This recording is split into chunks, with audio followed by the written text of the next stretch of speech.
Emily Harper's name was once spoken with love in the small town of Fairview, a 23-year-old student known for her kindness and dreams of a brighter future. But when her body was discovered in the woods and police rushed to call it an overdose, her story twisted into something far darker. What began as one young woman's mysterious death soon revealed whispers of planted evidence, silenced witnesses, and a police department hiding crimes behind its badge. This isn't just the story of Emily, it's the story of a town swallowed by corruption, where the truth itself became too dangerous to tell. Fairview was the kind of place where nothing ever seemed to go wrong, a town tucked away from the chaos of the outside world. Families left their doors unlocked, children rode their bikes through quiet streets, and the police force was seen as the backbone of safety. That illusion cracked on a cold autumn morning, when a jogger stumbled upon the body of 23-year-old Emily Harper in a wooded patch near the old highway. She was a college student, known for volunteering at animal shelters and working late shifts at a local diner. Her death stunned everyone,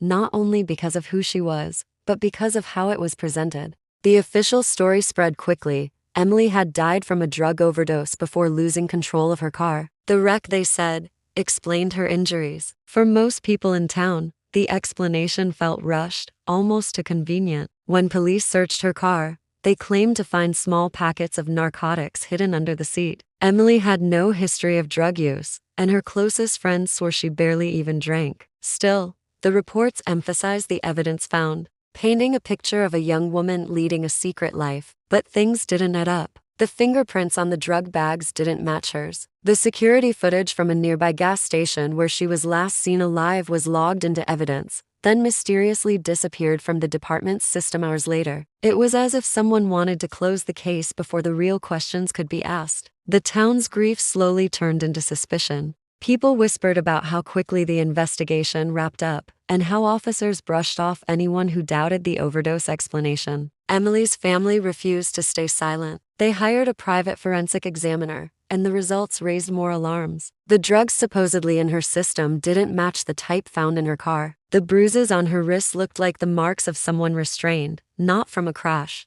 What was supposed to be a tragic accident now looked like a staged crime. For the first time, Fairview's trust in its police force faltered. The officers, once viewed as protectors, began to look like gatekeepers of a darker truth. Rumors spread that Emily had stumbled onto something she was never meant to see, something powerful enough that someone had gone to great lengths to silence her. The community was left with an unsettling question: if those meant to protect were hiding the truth, how deep did the corruption go? And how many others had been buried under official lies? The official line from the Fairview Police Department was simple and polished. Emily Harper had overdosed, lost control of her car, and died before anyone could help. That neat version of events was repeated at press conferences, in local newspapers, and even whispered by officers around town. But beneath the surface, the cracks were widening. Emily's parents refused to accept the narrative, insisting their daughter was not the kind of person to hide a dangerous habit. Their private investigator uncovered troubling details that made the department's story fall apart piece by piece. The impact damage on her car didn't match the skid marks found at the scene.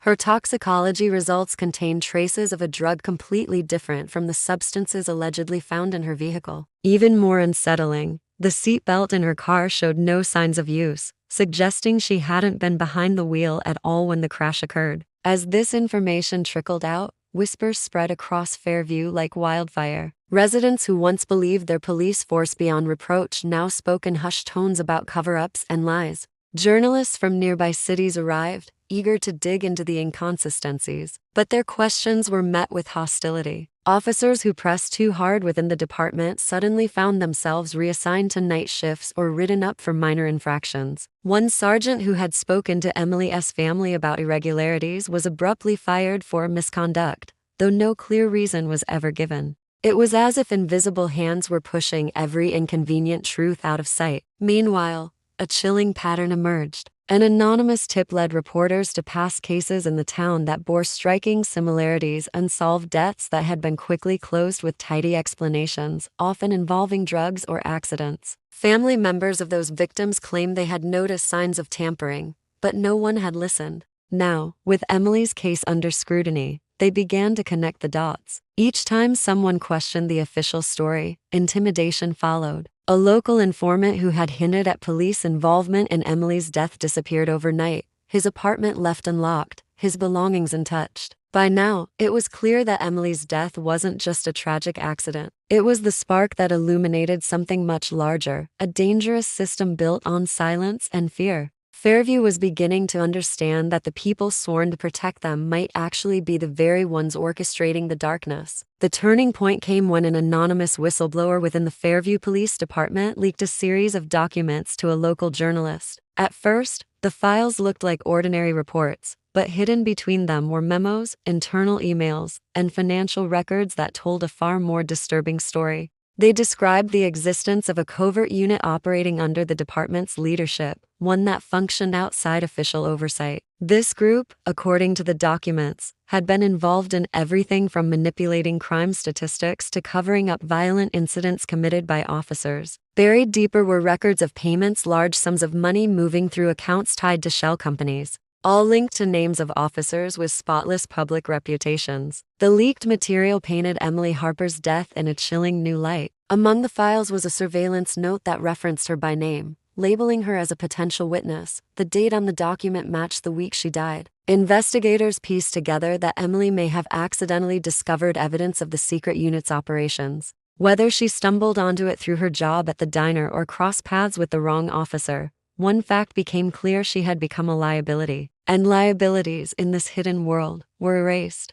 When fragments of the story were published, shock rippled through Fairview. Citizens who once defended their officers now demanded answers. Yet instead of accountability, the response was intimidation. The journalist who broke the story received threatening messages and found his tires slashed outside his home. Emily's parents were followed by unmarked cars. Even the private investigator working for the family reported strange break-ins where nothing was stolen, only files disturbed. It became clear that exposure came with a price. Despite the risks, the whistleblower's documents revealed something undeniable: Emily's death was not isolated. Several cold cases, long dismissed as accidents or overdoses, showed the same patterns of altered reports, missing evidence, and silenced witnesses. The very people trusted to deliver justice were orchestrating crimes and burying the evidence under official paperwork. Fairview's nightmare had grown into something far bigger than a single case. It was an organized network, protected by power and fear,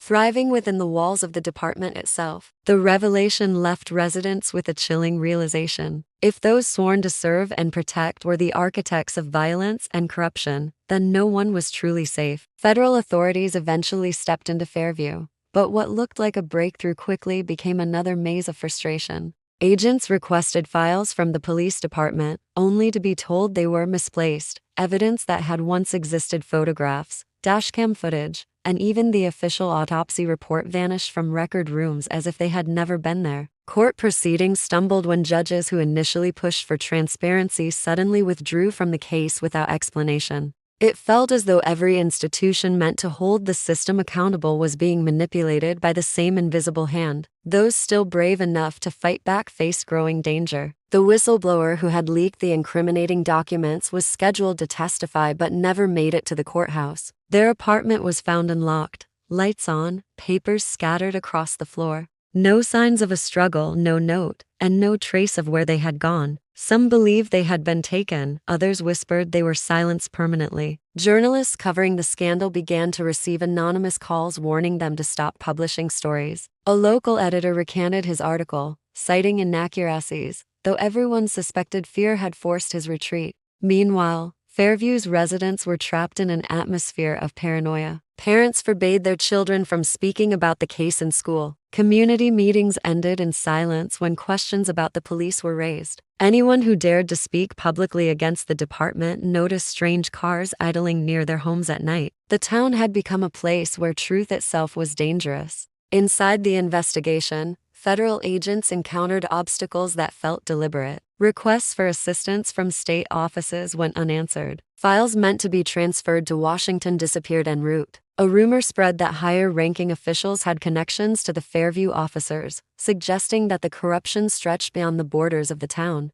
Each attempt to push deeper only exposed more resistance, more intimidation, and more shadows. By now, the case was no longer about Emily Harper alone. It symbolized something larger, the terrifying possibility that corruption had embedded itself into the very institutions designed to protect citizens. The fight for justice was no longer a matter of finding evidence. It had become a battle against a system that would rather destroy its own people than expose the truth. Fairview was suffocating under its secrets, and every effort to shine a light seemed to make the darkness grow stronger. When the dust finally settled, the official conclusion came down like a gavel. Emily Harper's death was labeled an accidental overdose, a tragic case with no foul play involved. The announcement was made in a carefully worded press release, read aloud by a polished spokesperson in front of flashing cameras. For the public record, the case was closed. But for the people who had followed every twist, the explanation rang hollow. Too many contradictions had been ignored, too many witnesses silenced, and too much evidence erased. It felt less like justice and more like a performance,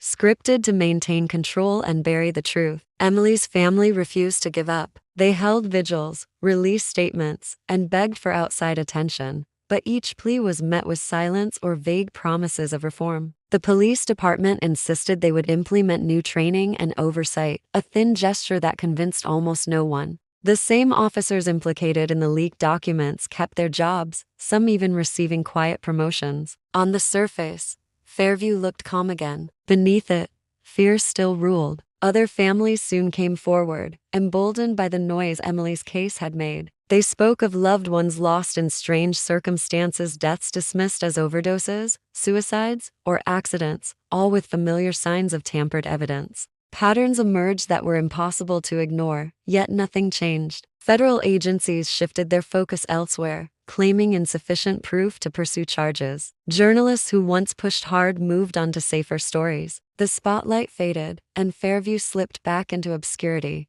carrying its secrets like buried corpses. For those who had glimpsed the depth of the corruption, the ending was suffocating. The whistleblower never resurfaced. The private investigator left town after repeated break-ins. Emily's parents lived under the shadow of constant surveillance. Their calls tapped and their movements followed. The message was clear: in Fairview, truth came with a cost, and the price was often unbearable. The disturbing reality was that the story had no resolution, no justice, no closure. It was too twisted for the world to fully accept, too dangerous for platforms like Netflix to dramatize. In Fairview, the badge became a mask, worn by those who twisted the law to their will. Emily Harper's case was remembered not as a solved mystery, but as a chilling reminder that sometimes corruption wins and the people meant to protect you might be the ones you need protection from.